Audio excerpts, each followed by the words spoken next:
Hello. Hey there. How are we doing? I'm doing fine. How about yourself? All right, thank you. The sun is out, the birds are crazy, and it's feeling like spring.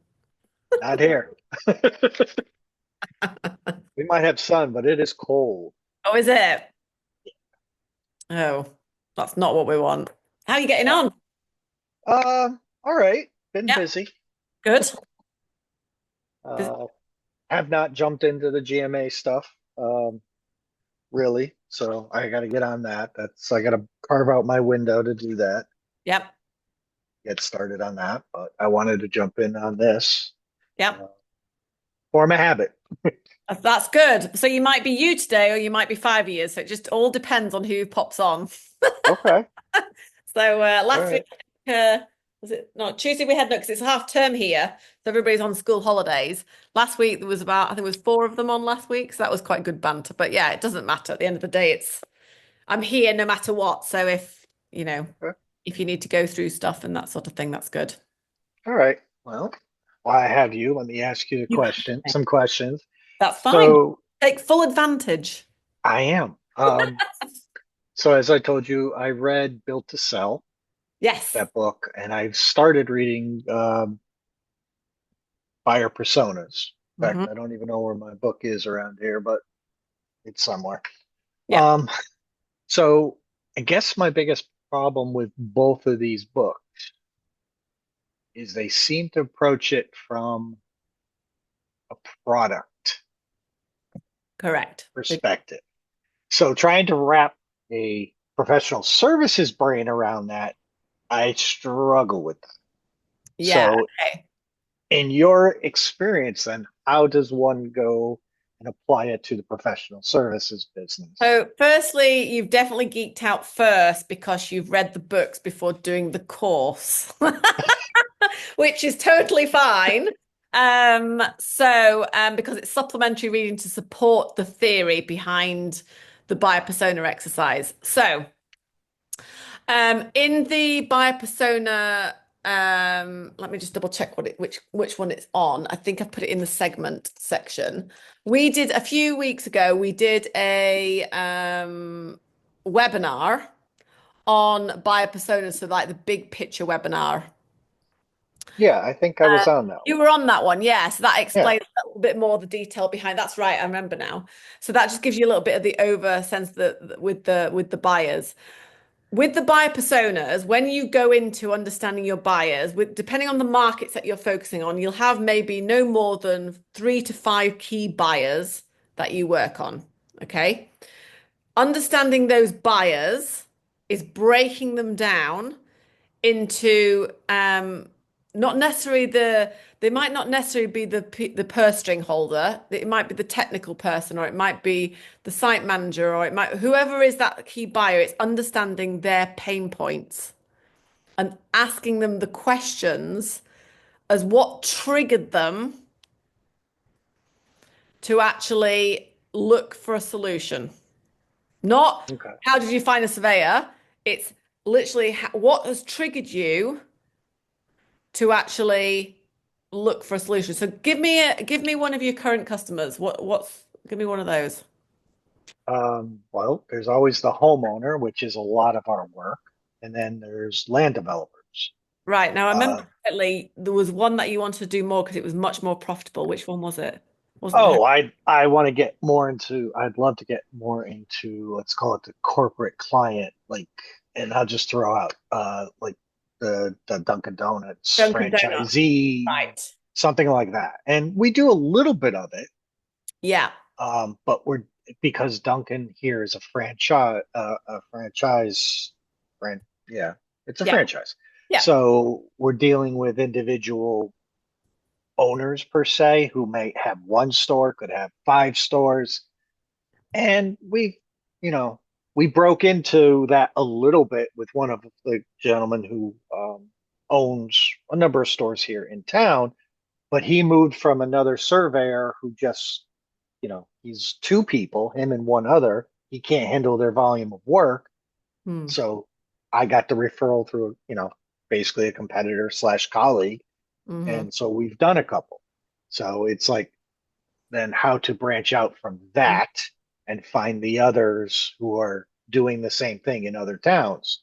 Okay. Um, so that's what I'm trying to do. And then we Okay. have oddballs, um, other companies similar to that. One of the newest ones is called Seven Brew, and they seem to be popping up new coffee shops around. And again, one of my colleagues has that business, so it's not something where I'm necessarily going to go in and get it or be able to arrest it from my colleague unless No. either their price is too goes up too much, they aren't able to facilitate timelines, they're not giving the customer service. Yeah. So it's kind of like getting myself out there and getting out of my comfort zone of having work just fall into my lap. Yeah. Um, Okay. so So let's just go back to your original question, the buyer persona. So, Mr. Owner Dunkin' Donuts in your town. It could be any type of franchise. It could be a Starbucks. It could be Seven Brew. It could be McDonald's, whatever. So let's call that market franchises or multiple property owners, something like that. Commercial multi-property owners. Now, the current customer. So this is going to be difficult because at the start of this, you're going to think about you and not think about the customer because that's normal. okay. So you have been referred this customer to you. So we're going to ignore that for now. With regards to that Mr. Duncan's Donuts customer, does he have a name to start with? He does. First name. I'm trying to figure out. Oh, I can't even. What is his first name? That's pretty bad. We haven't worked for him. We haven't. It was last year. I think was Okay, when we don't worked for worry. him. For some reason, the name Manny is popping into my head, but Manny. Manny.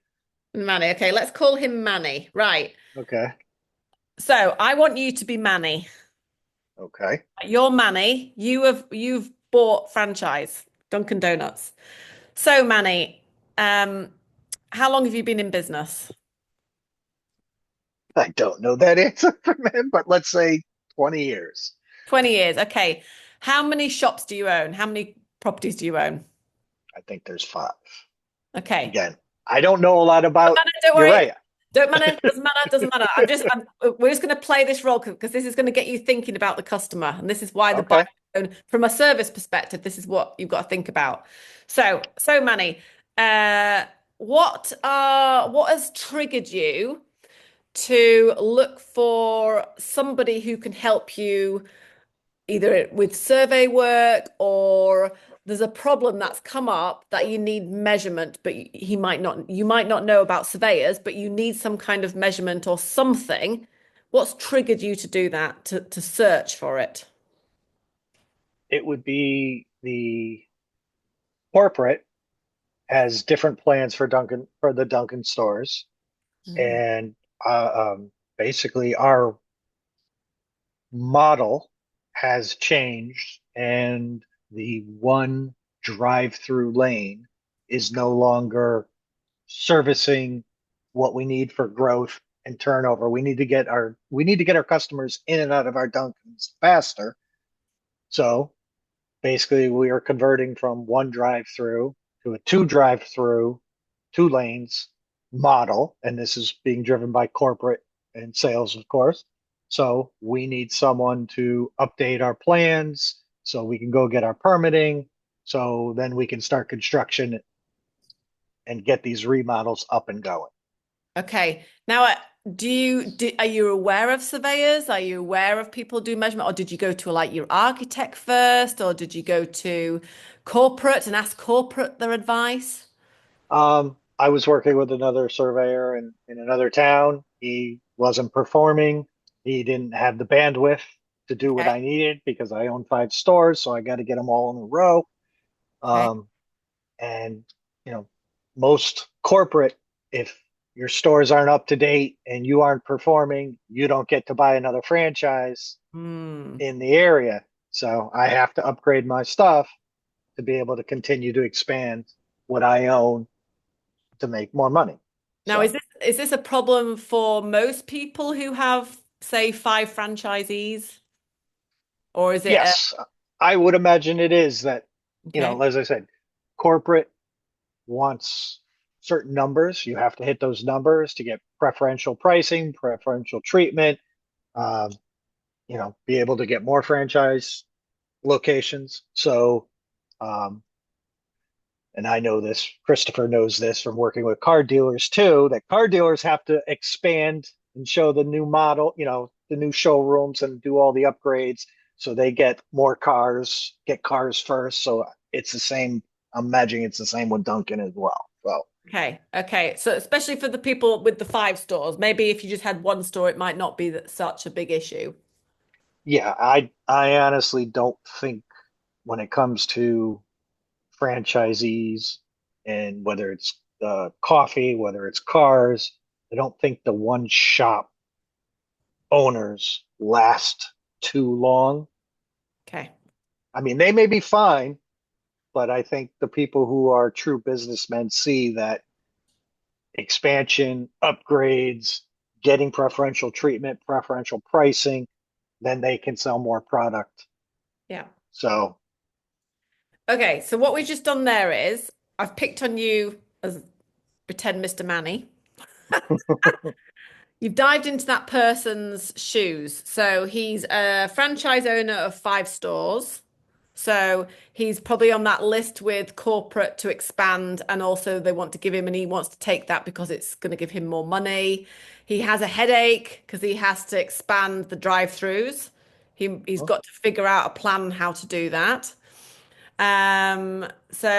Otherwise he might lose the franchises and all that. So his problem, his prime problem is to keep up with corporate because he might be happy. So you might get some franchise owners that are quite happy in their little bubble of five stores, but then you might, depending on how corporate works, will then depend on the headache that person has. So by understanding his requirements, his pain, what's keeping him up at now, it's nothing to do with you as a surveyor, right?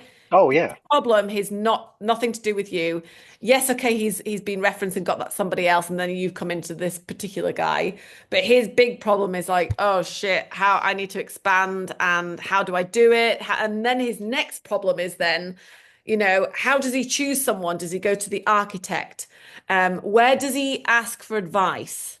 So where does Manny go to ask? So your colleague who ended up working for him, how did he find him? So where does Manny hang out with the other Dunkin' Donut franchisees to ask advice to find out? Because most people don't know about surveyors. oh, very true. So you need to figure out, and this is why the buyer persona exercise is so important because you can't sell to all the Dunkin' Donut franchisees because some of them might be one-man companies who don't need you, but it Right. might your sweet spot might be 3 to 6 locations, as an example. Hmm. Okay, so where does Manny hang out? What does Manny read? Is there a blog he goes to? Is there a group on Facebook, Instagram? Well, not Instagram, but does he hang out anywhere on socials? Does he try and find some information? Does he go to corporate? Funny enough, today there's the franchise show in London. Because we're dealing with one of the big housing companies here. And I'm like, so I looked it up and it's all the franchisees going together. So he hangs out at a franchisee show or franchise show. Ooh, that's interesting. So you suddenly have all these franchises in one room. Hmm. That's handy.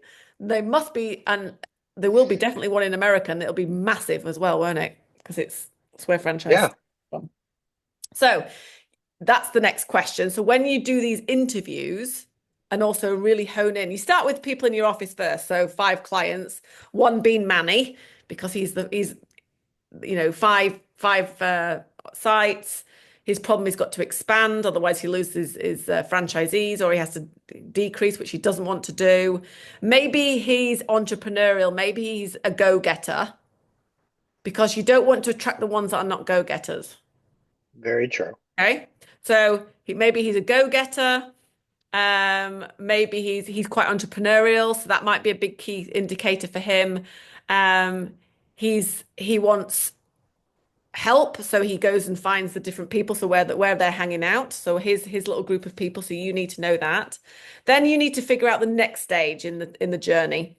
So the next stage in the journey is then finding out, okay, now that he's been told he needs a surveyor, but what type of surveyor? Um, what do they do? I need a plan, but what kind of plan? What's in the plan? Um, so you've got to start thinking like Manny and saying, right, okay, now that I've done my research, I've now been told I've got a surveyor. So it'd be interesting to know where he got that guy, the other guy from in the first place. And then so you unravel that, so you work backwards into then you're working for him. And the reason why you need to know this is one, so you can hone in on those 3 to 5 key buyers. But the main thing is for you to understand their pain points right through their journey. So from research to I have a problem. I don't know I have a problem. Oh shit, I have a problem. Corporate wanting me to expand. I have a problem. The next problem is I need to ask some advice. Who do I go to? Oh, I've got the franchise show. Oh, there's a Facebook group I'm in. I'm going to speak to them in the Facebook group. Oh, I'm going to speak to my friend who owns Starbucks franchise. He might be able to help me. Then the next thing is, I don't know what surveyors do and how trustworthy are they? So Okay. in the journey, so you again, just going back to the start of the journey, no idea I have a problem. Shit, now I have a problem. And then working into now I've got a surveyor. So I know I need a surveyor. Oh my God, they're all the same because that's what he'll see. They all look the same. They all have similar prices. I'm going to go for the cheapest price because I don't know any different. Then they choose someone. Oh, you're cheapest. I'm going to go with you. Oh, you do a good job. I'll keep doing with you. So by understanding that journey, you can now fill that journey with information for Manny to research. So Manny is now, I don't know, it could be 200 of Manny's in your area that you could sell to. And they could be Okay. Starbucks, car dealers, dentists, whatever, who knows, Hmm. right? So Manny is we've made him up even though he's based off somebody you know because it's easier to digest and understand that person. And now you need to go about, right, so Manny has got a problem. Corporates come to him. I'm going to do a little bit of research first. How do other Starbucks, so maybe there's a forum for Starbucks owners. I don't know. Go onto the forum. Oh, there's a really good article from this guy. I don't know who he is, but he's called a surveyor. Who knows? On his website, if you go and have a read of this, and it explains about the journey that if you're expanding as a franchisee and how to go about it from a building perspective. So nothing to do with you, nothing to do with your services, but some of the things that Manny needs to consider as he expands his property. And that could Okay. involve um, all sorts, construction. It could involve information about the local government, the council. It could involve dealing with the water board.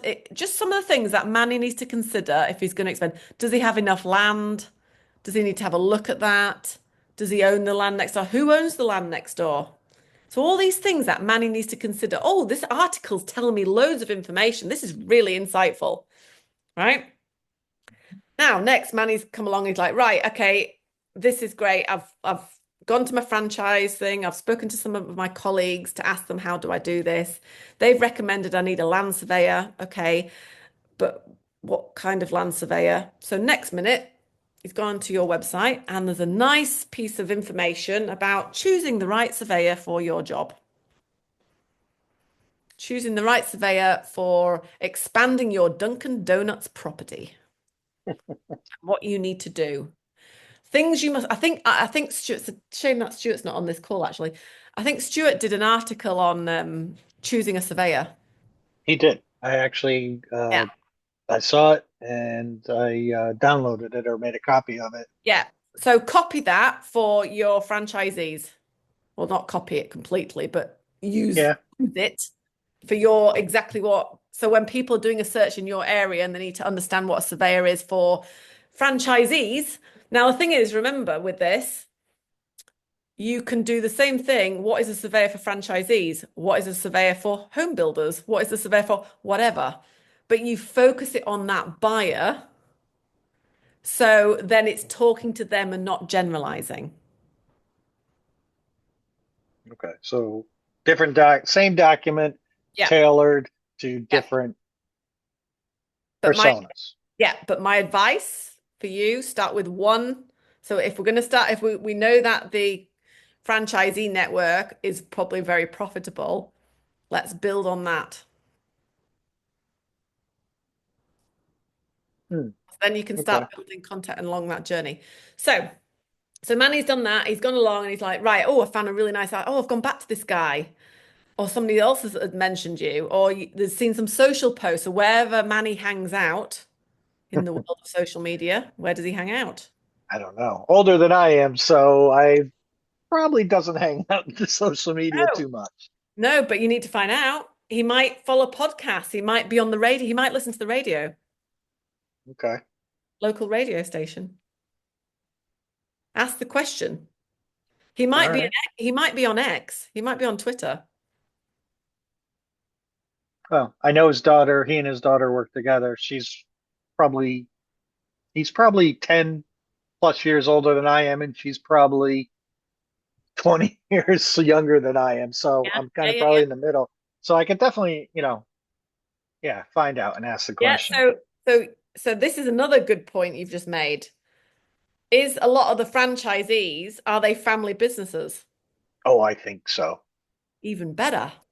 I think so. Yeah. Now you might have two buyer personas to work on. The first generation, the second generation. Correct, because they're going to be totally different and what you communicate to them.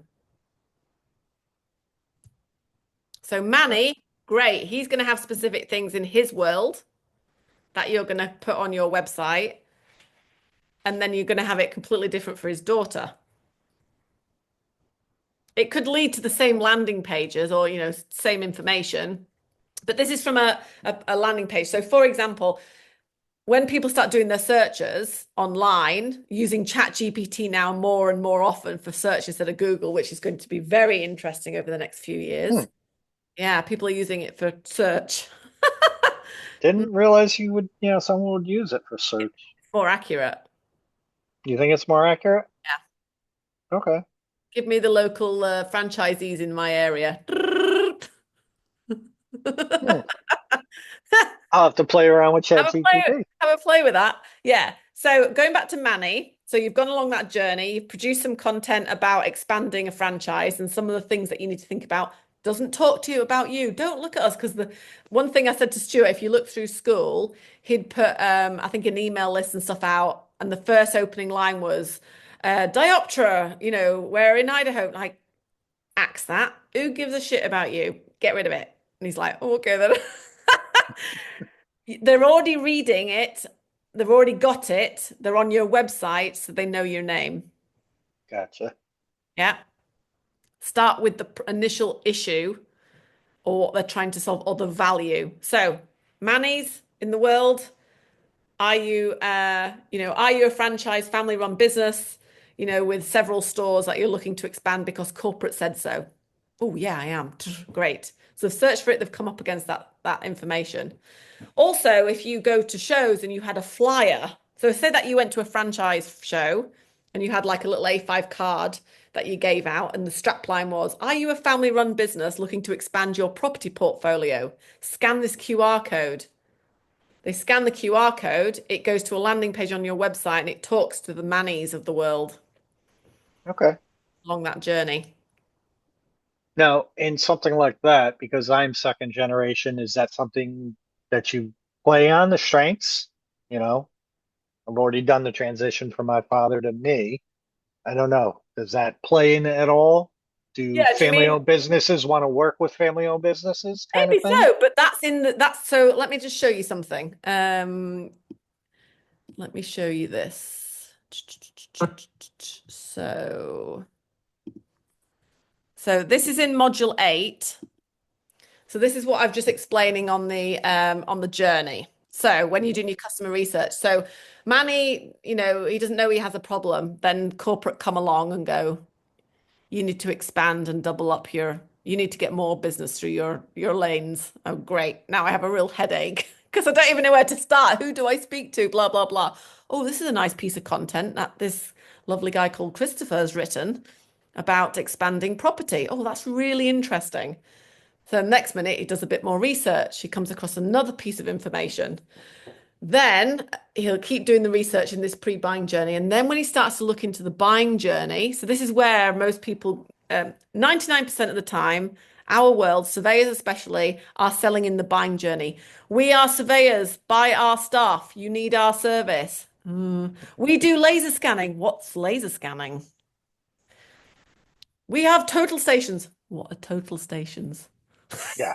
Every surveyor now has a total station. It's almost like we used to talk about our great equipment, but everyone has it. Yeah, So, yeah. So, and most people have on their website, we do laser scanning. Like the customer's like, what?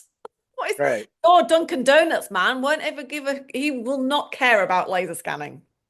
He don't care. Mhm. His problem is I've got to expand this bloody franchise into 2 lanes. What am I going to do and where am I going to do it? So going back to this journey, you have pieces of content and marketing collateral and you going out and prospecting to these different people along this journey. And then when they come into the buying journey, so now that you've now met Manny and you've met his daughter, now they're interested to know a little bit more about what you do. So in this buying journey now, you have things like case studies, white papers about the stuff that you've done, maybe some case studies you've done with the other Dunkin' Donuts people or other franchisees and how you've gone about it. Because now they've done their research in the pre-buying journey, but now they're interested in how trustworthy are you? Why should I pick you over, why should I go back to the other guy? Honestly, that's probably the biggest hurdle, I think, because it comes down to I'm finding two things. And even with the homeowners, it comes down to price Yeah. and it comes down to how quickly are you going to tell them? Not how quickly are you actually going to do it, but how quickly are you going to tell them you're going to do it? Yeah, I remember Um, you saying this. Yeah. yeah, I mean, kind of interestingly, I was dealing, I put out a proposal to a homeowner. They're building a pool in a town to the north of me. Um, and she actually got back to me to say, thank me for my time and everything, but they went with someone else who could meet their need, do what they wanted sooner than I could get to it. Which the fact that she emailed me to tell me, first of all, that she just didn't leave me hanging, which was Yeah. great, Nice. told Yeah. me why. So it wasn't over price. It was someone was going to get it to it quicker. I Mm. just hope that person actually gets to it quicker. Yeah. Um, and that's unusual. Most times it's I'm let's see, I'll give you some numbers. So in February I put out 53 proposals. In March I put out 53 proposals. The first 4 days of April I put out 11, and I think Monday I put out another five. I haven't looked at what I did Tuesday, Wednesday What's your yet. conversion So number? my conversion number looking at um, So, February and March, I'm around 22, 26%. okay. I'm starting to really track it more. I used Yeah. to do it a while ago, but now I'm tracking it a lot more this year just to see what it is. Okay, The good. hardest problem is a lot of times there's a bigger delay. So I could get a proposal that I wrote back in January to come to fruition now in April. So now I gotta go back and look and Yeah. what column does it go in, Yeah. that kind of thing. But So your buyer personas will bring also explain to you or give you a checklist of your ideal type of buyer because not every franchisee of family business with 5 stores will be in Hmm. your market. So out of those 53 proposals you sent out, how many of those 53 would you say are your ideal customer? Well, the majority of them are probably residential, Okay. probably 60 to 70%, if not higher. And I probably should break it down to kind of look at that. Yep. To me, when I did dealt with a marketer 20 years ago, I always listed the homeowners. We ranked them A, B, C, and D. A are the clients that you love, easy to work with, pay on time, never question anything.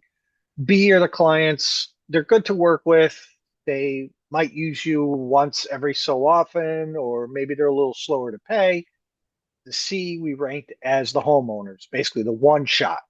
I mean, normal person might get a survey once in their life, Mhm. but if you do a good job for them, if they move or they do something else, they immediately call you back. So, they're not, I usually looked at them as a one-off. And then obviously the D ranking of the D was people that you want to push to your Somebody else. competitors. Yes, because you don't want to ever work with them. They're Yeah. just. So Yeah. most of the homeowner stuff is that C because it's a one-off, which is fine, and we do make a living just on that, and Yeah. we can. Um, but you So know, this is something for you to think about, mhm, okay? Because you'll have a in your when you do the buyer persona exercise with your homeowners, right? You will mhm. have a segment within that big, if that's the big group, you'll have a segment within that group of ideal customers, your A or B customers. If you are getting feedback like price or we've gone with something quicker, the value is not exceeded their expectations. So they've gone, well, they both look about the same. They can deliver a very good service each. This guy can do it quicker because he can do it quicker. But you might be going, well, that guy down the road is a bit of a knob. He's not, But they don't. yes, Yeah, yeah, they but they don't don't know. know that. Yeah, They don't know that. So in yeah. your so this is where then you come into like the communication, the value that you share has to be communicated to that buyer. But by going back to the doing the buyer persona exercise is really identifying who those key buyers are. Because out of those 52 people that you sent proposals to, you might find only 20 of them are actually your ideal type of buyer. Because even though the other guy was like that lady that said, oh no, I've gone with the other guy, she might have been an ideal buyer, but she didn't realize there's such a big difference between you and the other guy. There was no comparison. Well, yeah. I mean, I get that. Um, I see. I'm just having struggle, and I hate to say it this way. Other than the surveyor being a total knob, you're right. I Yeah. don't, unless I see what they produce as a product for whatever price point. uh, you know, it's one of those things to find out, well, what did they do for you? How quickly did they get it? And pulling that information out. And most buyers won't share that information, I find out. Now, Have you today, asked? Have you asked? well, directly, no. But here's an example. Today, I we had a gentleman come to us, want some work done. Um, through my partner's connections, found out he was using another firm, another town, having some difficulty, doesn't like working with them. So, he asked us for a proposal, talked to him this morning, and I did get up the courage and, he said, well, I got a couple other proposals I'm waiting on. I said, that's great. Let me know one way or the other. And if you don't select me, if you don't mind, how about giving me those other proposals so I can look at and see what they were offering, what their price was, their time was. So I asked whether he follows up on that or not. I don't know. Hmm. So I got no problems asking that. A lot of times, if someone tells me, especially a homeowner, that they're getting bids from other people, I will ask for them if they do select someone else. I don't ask, even though I've given you a proposal already, I wait till they make a decision before, I try to do it so it's not. Do you give them any information with your proposal on like credentials and things you've done or how to choose a surveyor? No, I have not done something like that. I mean, I tell them what I'm going to do, go into detail, try to, we have a really weird code. Um, our code is a little convoluted. And there are plenty of surveyors out there that aren't following it to the T, and it annoys me. So I try to point out, this needs to be done by, per these standards. You know, we could give someone a sketch on a pad like this as long as it's legible, has certain notes on it, and has our stamp. To me, it's worthless. So, Yeah. I prepare a full-size map for my clients. I give it to them digitally, all that stuff. So I try to point all that stuff out as value. Um, So one of the things that, I mean, we're going into more the content side here, but one of the things that hmm, I definitely do with your proposals is give them a checklist with the proposal on the things, or you do this beforehand of the things that are important to them. So a list of all the things that are really important to that buyer, and you have a checklist of saying this is what we provide. Or you have, when you send out your proposal, you send out some information about how to choose the surveyor that's right for you. It might not be in your favor, but that's good as well because you want to hmm, collect the data. So yeah. then you can monitor how they're doing it. And you can do it where they do it online as well. So they can do the checklist online. So it goes to your website. So they can then nosy around your website. But I think there's, again, and we're going into the details here because it's Right. already No, I know. a lot of information on buyers as it is. Yep. But it's understanding. This is why the buyer persona exercise is so important, is to understand that full journey and how Manny or your homeowner person thinks. So, like when they're in the buying journey and they've asked for a proposal and they have no difference in checking, that's annoying for you. But if you can tweak that so your acceptance rate goes up because you provided some more information, and you might have to ask them, what would be helpful for you if I gave you like a checklist, or if I gave you some of the things to think about, or you do it in the pre-bind before you even send a proposal. You say, this is what we provide. If this is of interest to you, if this is what you're looking for, then come to us. If it's not, then go somewhere else. So yeah, I mean, I have two websites actually that we're using, and I have forums where they can reach out to us. So what I'm kind of getting from this is, almost like talking with like what Stuart says, how to choose, have something like that right there Mm. before they fill out our form and hit send to us, that they could just go, how to choose, yeah, right, how to choose the right surveyor or what to look for. Yeah. Okay. Your buyer persona exercise is for you to really understand and how they think and how then you communicate along that journey. And the idea is that then it reduces time wasted in you writing proposals to people that are just not going to buy from you. It also hones in on that ideal type of buyer. So Okay.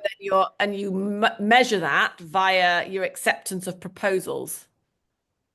So if suddenly they've gone up, you're like, well, something's happening here. Which part of the marketing process is it? Well, yeah, I mean, interestingly, I can say we get a lot more people contacting us because I have over the years bought other surveyors out. Um, there are surveyors who have retired, Hmm. so the pool is getting smaller. Hmm. Um, so that's one thing. And unfortunately, I think a lot of it comes down to, especially you get the homeowners. Well, I got the fence company coming on next week. I need a survey, Hmm. and they want someone to come out like a plumber. Yeah, I'll be there tomorrow at 4. It's not the way we work. It's the way no one works. They don't understand that. And that's why when I get those kind of emails, I try to be very upfront. I need it ASAP. Well, ASAP for us is 2 months. We need a month to fit you into our schedule, and then we need a month to do the work. So those, I don't write proposals when they need Yeah. it immediately. I just put it out on the line. And if they're interested, I usually say, if this can work for your schedule, then I'll write you a proposal. But, I've gotten better at trying to, and our proposals are, a lot of it's all cut and paste, especially on the homeowner Yeah. side. We do two basic surveys for 90% of our homeowner stuff. So it's very easy for me to update it. It takes almost no time. But when I see, yeah, we need something this week, next week. Yeah. So that goes Yeah, back to education because they don't know. They think you're like a plumber exactly. next Yeah, day. exactly. They think we're just going to come out there and take Yeah. care of So again, that you could write a piece of content about that for your website. So it. Okay. when they're suddenly interesting, it's like, oh, just go onto this page. This is a Manny type customer. Let's put him over here. Or they're doing their research and they come across it. They read all about it. Because people are doing all their research. The customer is in control, you're not. Oh, of course. Yeah. So you need to make it easy for them to digest that and educate them. And then the thing is as well with like your homeowners, if you are going to stick with that market, is doing little mini seminars and or lunch and learns for your different homeowner groups. That's another way of doing it, but we're going into the content side here. Yeah. See, again, I go back to what you're saying. They have a need, they have a pain. Mm. Um, they want to put up a fence. They realize their new neighbors are complete, as you would say, knob. Not So bad. they want to put a. Oh, I like that. It's better than some of the terms I would use. So they need that fence. Yeah. Okay. So, yeah, the whole idea of wrapping a lunch and learn, wrapping my mind around that for homeowners, Probably I not just, viable. well, viable. It would do I, your head and you'd shoot them all. I-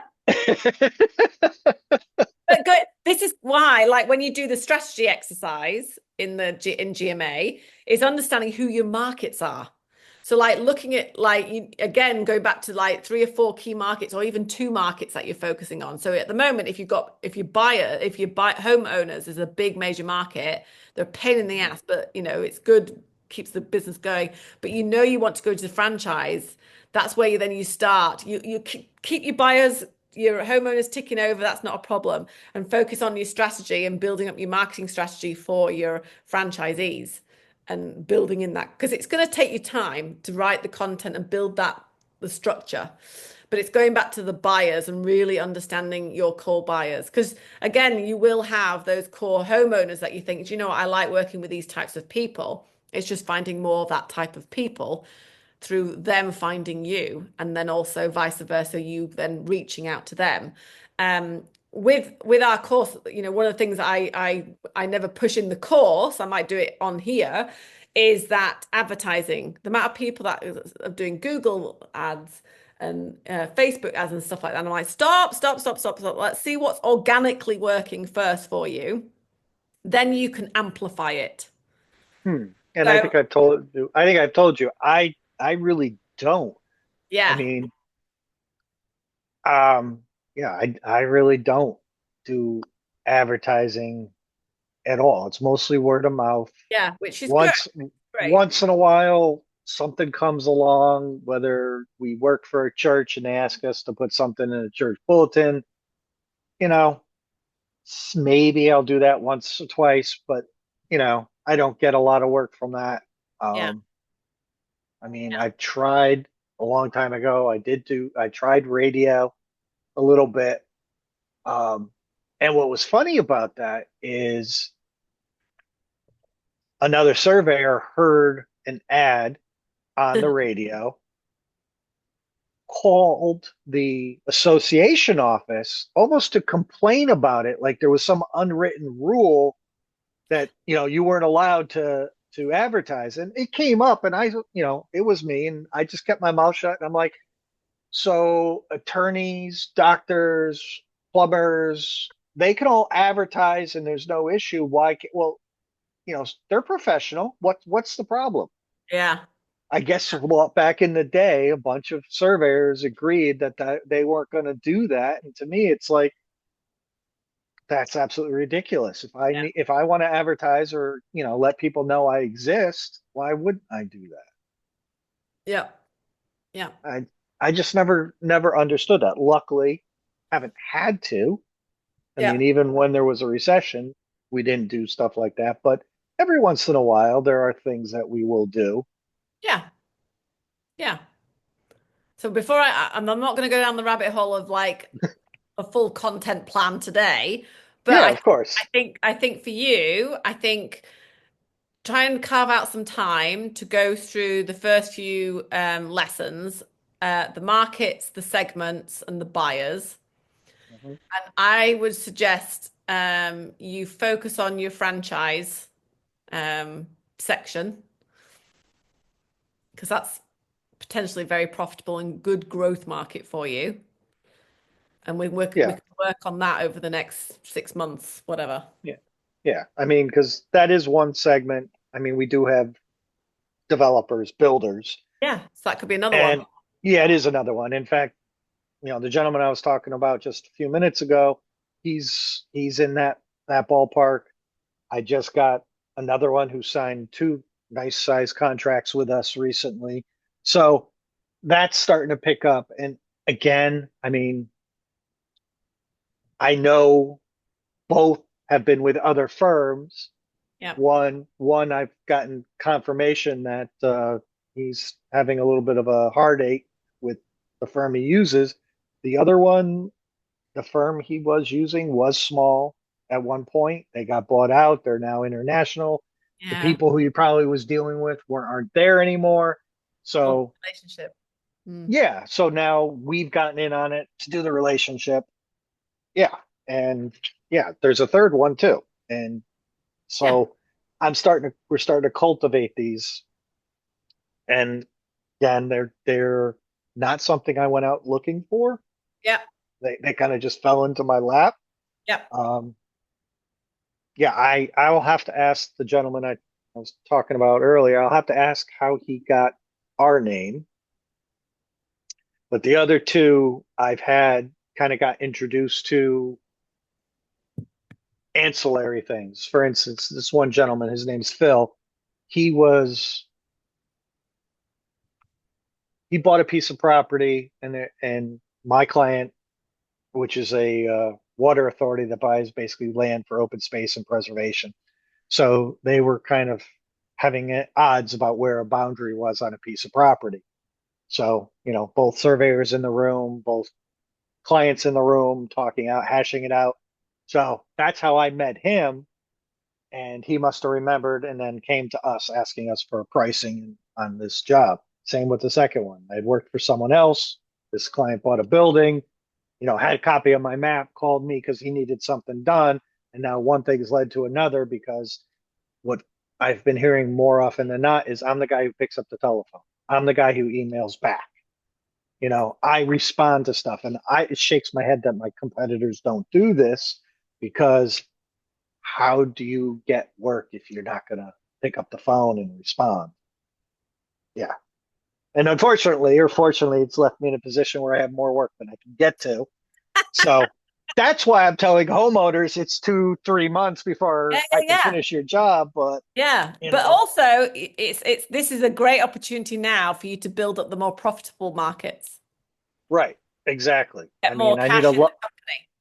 Yeah, I need a lot more homeowner surveys to make up for Yeah. the one or two jobs I'm getting from these other clients. Yeah. I mean, they're like 5, 10 times Yeah. the size. Less So, hassle. Less hassle too. could be, yes. Yeah. Yeah. But I think have you got a good relationship with Manny? I think I have an okay relationship with Yeah. him. I mean, It might I be haven't, sorry. I could reach out to him and ask Yeah. the questions, and his daughter too. I mean, I It'd got be no worth you problem. having I was gonna say have a coffee and a donut. Have coffee and donuts with him, but like literally sit down with him and understand his story and ask the question. This is what's part of the buyer persona exercise. What triggered you in the first place to find to what's your solution? Why did you get a surveyor? What triggered that process? Well, corporate triggered the process because we need to expand. Right, tell Hmm. me about that. Tell me about why, the situation, the headaches it gave you. What was the headaches? Because by you knowing this information and jotting down strap lines, keywords that they use, funny little quirky things that they say, that's all part of your content that you write on your website Okay. because it's speaking their language. All right. So, Yeah, it's similar to what I was just reading in the yeah, book about taking notes and getting keep them back on track and stuff right. like that. But the, Yeah. don't try doing everything verbatim, just keywords and stuff like that. Got it. Correct. So it's funny because at the moment, this last 3 weeks, I've been doing customer interviews. I've been interviewing loads of surveyors in the UK and why they buy certain products. Now, a lot of them are historical. They've had the brand, it was their dad's brand or their mother's brand. Like it's quite interesting. A lot of them are, they've had Leica for years. And then you speak to Yep. them and then they swapped, right? They've gone from a Leica to a Trimble, like, wow, why have you done that? And like it's popping out all these things like, well, actually, it's taken us 8 months to swap because of all the workflows, but we've gone with Trimble because the service at Leica was so shocking, we couldn't do it anymore. It was causing us massive headaches, 3 week turnaround on jobs, and they've got the locate on the total stations and they were automatically locking. And so we've gone with Trimble because we can't stand this any longer. It's just too much. And Hmm. it's so, That's I'm like, what's triggered you? What has triggered you to change now? And it's like, oh, well, it's taken me 8 months, but I've changed because of these issues. So it's again going back to Manny and saying, what is the initial trigger? And then he says, oh, I phoned a surveyor. No, no, no. What was the initial trigger to get a surveyor in the first place? Oh, well, corporate wanted to put in new lanes. So why is that a headache? Well, I don't know who owns this piece of land and can I do it here and where do I put it? And I'm not quite sure. And so he's got all those questions and they're all the questions that you can answer. mhm. Okay. Yeah. And that's No, why that's good. this whole buyer persona, right? So this is why the buyer personas are so important. Yeah, no, I agree. Like I said, I'd done something Mm. similar, but not as in depth way back when, no Yeah. interviews. It was just client raking. So they're already my Perfect. clients. Yeah. So, and then again, never really found or never went further than once I rank them, how do I get more in that A Yeah. bucket? Yeah. And that's going back to then that customer journey and understanding what content or what information you can provide at each stage. Okay. So, Manny, where do you hang out? Where did you go for information? Well, we've got a Dunkin' Donuts franchise Facebook group. Oh, really? Interesting. Can I be a part of that? No, you can't be a part of that. I wonder if I could do targeted advertising on there later on.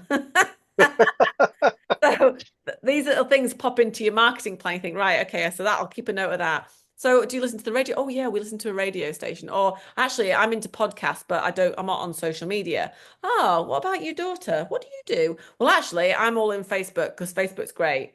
That's where I hang out. Oh, that's interesting. So you're on forums in Facebook. Yeah, okay. You're thinking, right, okay, they're on forums. I wonder if I can be friends with the forum owner somehow, see what I can help that person out and how we could do collaboration. So again, finding out where they hang out, all those Okay. people. And then franchise show. Ooh, you're at the franchise show. That's really interesting. I'm going to go to the franchise show. Oh, I'm going to hand out a little card. And on that card is going to be a QR code and they can scan it and it can go to my website. So you're getting traffic to your website. That's how you do it. That's the how. Okay. But that's not for this bit. Right. Understand the buyer, go into the detail, come back next week. If you can manage to sit down or try and do a little bit of it, even if you just do it internally first with your team, Hmm. write down three, maybe just work on one or two buyers in the next week if you can. Of course. Do Manny, and then next week come back and tell me what you found about him on that journey. What are the key problems that he had? How he's researched it? Where does he hang out? Where does he find it? Because that is all the basis for then how you market to them in the areas. Okay. Yeah. All right. Make sense? Yeah. Yeah. No, it makes perfect sense. Yeah. And finding some time to sit down with the staff and do Yeah. that, that's fine. because it's a big chunk of work because that's the big is but that is the basis then for all your marketing. Instead of you just on your website, on your socials, buy our services, blah blah blah. I mean, referrals great, and we can expose that even more better. But that's good. We can capitalize on that with quotes and little video testimonials from your clients. That we can do more of that later. But for the client to do the research and other franchisees in your town, I mean, if you could make a guess on how many franchise companies are in the town, how many would there be? Well, I mean, I know we have Dunkin', we have Starbucks, McDonald's, Burger King, Wendy's, Taco Bell. I think they're all franchised. Yeah, And there's probably a bunch that I'm not even realizing. yeah. Chick, there's Chick-fil-A. Chick-fil-A, yeah. There's also, yeah, all the basic fast food or, mid-tier kind of family restaurants. Most of those are probably, Yeah, yeah. but again, I don't know if like even some of those are even expanding or need to keep up or upgrade. See, that's. But like, so this is why going back to the beginning of that his journey, the Mannies of the world, how are they researching? How are they finding out? They've asked corporate. That's the first thing they've probably done. And then they've probably asked some of their other franchise friends. So where do they hang out? And then then what happens? Do they do some research on Google? Do they, where do they go? So again, understanding that so you know where they hang out. Gotcha. So then you can then produce later on content for those areas in that journey. Because you Okay. need triggers. This is what we'll go into more about hook statements and headlines later, but this is why your newspaper article, you pick it up. Oh, that's really interesting. I'm going to read about that. And that's what Oh you yeah. Yeah, everyone scans the headlines and figures out what article they're going to read based upon what correct. draws their attention. I did that this morning. Correct. Yeah. Yep. That's the same. So that's why the buyer personas are really important. And also from a service perspective, yes, like you said, like it's quite heavy on the product, but it gets you the concept of how you go about it for a survey company. Okay. All Yeah. right. Yeah. Just wanted, yeah, that was the big question so far in the book I completed and the one I'm reading now. It's like I understand the concepts. Yeah. I understand it and I kind of understand walking through, but it's like wrapping your mind around on a service space, especially one where you're not you're not an accountant where someone's got to use you every or doesn't have to, but they're going to likely come back to you every year to have Yeah. their taxes done if you do a good job and treat them fairly and all that. Yeah. I get all that. Yeah. It's that. But this is the thing with marketing. People think it's like, oh, an advertising or whatever, but it's understanding how your buyer has a problem and then researches that problem, where they hang out, how to ask the questions, and then you provide the information along that journey. Oh, that's really interesting. So like, I think I did one, I think it could be actually in GMA course, I can't remember off the top of my head. Yeah, I think it is on golf courses. And I was speaking to a guy in Australia and he said that he'd been referred to a golf course to do some work on golf courses for the bunkers and for all that sort of stuff. And I says, I'll never get a job like that again. It was so profitable. It was amazing. And I was like, really? He says, oh, it was fluke. It was fluke. I went, nothing's fluke. So when he started looking, and again, it's in the content section in GMA, and he looked at the influencers. So he was recommended. I can't remember off the top of my head who it was, but so I said to him, um, how did I put it now exactly? Anyway, I says, if you were a golf course owner and you hire a gardener, and the gardener's out there because they love their greens, don't they? And it's got to be perfect and all that sort of stuff. But say that you didn't know you need a surveyor to put where the bunkers are and the boundaries and all that sort of stuff. But say that your influencer within that group of people. So you want to get to the owner, but you don't know who the owner is, and you never get there. He's never there. Nobody will give you the contact information. But you know that a gardener needs to set out where his bunkers are. Right. So why don't you write an article in the gardening news for golf courses about setting out and understanding boundaries in golf courses? He's like, eh? It says nothing to do with you, but why don't you write an article about how golf course owners or golf courses, businesses should do this and what's important and all this sort of stuff. Right, okay. Yeah, I could do that. Right. So Gardner reads it. This is really interesting. Oh, Mr. Owner, have you seen this article? Look, you need to read this. So he like shows the influencing sections of how you get into certain companies. So again, Okay. targeting the buyer, but two, because he thought it was complete fluke how he got there, and it was because somebody had recommended him, another surveyor recommended him because he couldn't do the work. It's the same thing, and that's in section 4. Okay. That's the influencer section. So like out of all your influencers in your buying circle, so like Manny's daughter will be an influencer to him, even though he's the owner of, the signer offer of the money. But his Hmm. daughter might find somebody better because she's researched the hell out of it, and this company's done a really good job at marketing themselves. So Understood. yeah, there you go. You've Okay. had a whole hour with me. How amazing is that? Oh, I appreciate it. That's great.